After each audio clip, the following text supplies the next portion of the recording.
Please do not negate what has gone before it. The telephone, email, still incredibly effective ways to communicate, but if you don't use social now, you will get left behind.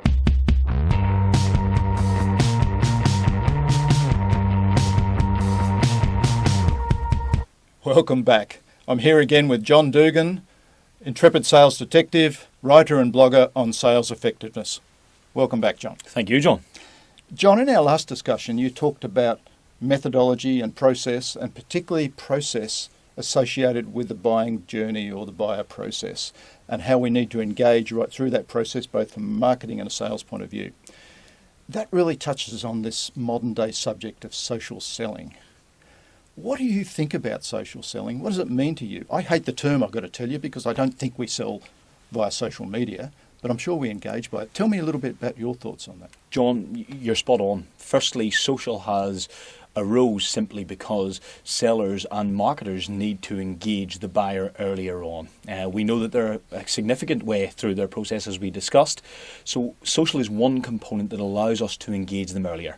I also agree with your point that social selling is nay a defunct title that we give it. I certainly don't sell socially, but I am capable of engaging my customer network or prospect network because I build brand, I have some level of tactics, and I execute on that. I remember the first time I ever met you, we sat down and talked, and I raised the subject of social, and you made a statement which nearly floored me. You get 100% of your business on LinkedIn. Certainly do a lot of it. It may well have been 100% from the prospecting point of view, certainly in terms of engagement. As you know, I write a lot of blogs. I write a few articles for LinkedIn, Thomson Reuters. Those articles certainly position my brand as a thought leader. And as a direct result, I have customers coming to me reactively actually asking me for advice on certain sales dilemmas, sales challenges. So how important is social to all of us in the sales world? And is it changing the way we sell, or is it just a change, a more of a minor change to what we're doing? John, you raise a great point. Social selling, and I will call it that for this, is an evolution, not a revolution. It is very simply a new way of communicating with our prospects, with our customers. Like email was back in the 90s, maybe. And you raise email. Email's the one thing that we should raise, because I liken it to the Fibonacci sequence. We used to walk the pavements, knock on doors, intruding on buyers' time. Then all of a sudden we had the telephone, we rang our customers, we still intruded on their time. Then email came along, we send an email, and do you know what?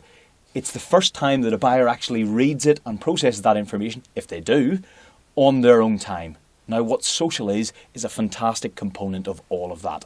It's an opportunity for us not only to operate on a buyer's time, but also to interact with them. We can see when they've read something, viewed our profile. We can see the level of engagement that they have.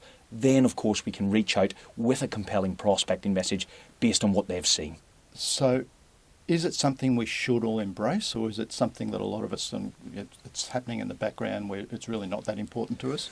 Well, John, the scary thing is that the blurred lines are appearing between sales and marketing as a profession. You know, there are some research companies out there who say that great salespeople, even at enterprise level, do 30% of marketing as part of their role.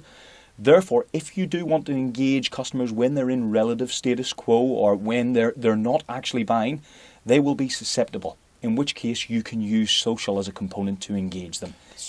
So the bottom line message I'm getting is social is evolutionary, not revolutionary, but it's an absolutely vital part, a tool within your toolbox as a salesperson, and you should be using it. If you're not, you're going to be left behind. Yeah, 100%. It is a tool within your toolbox. Please do not negate what has gone before it. The telephone, email, still incredibly effective ways to communicate, but if you don't use social now, you will get left behind. Great advice, John. Thank you very much. Look forward to the next time we talk. Thank you, John.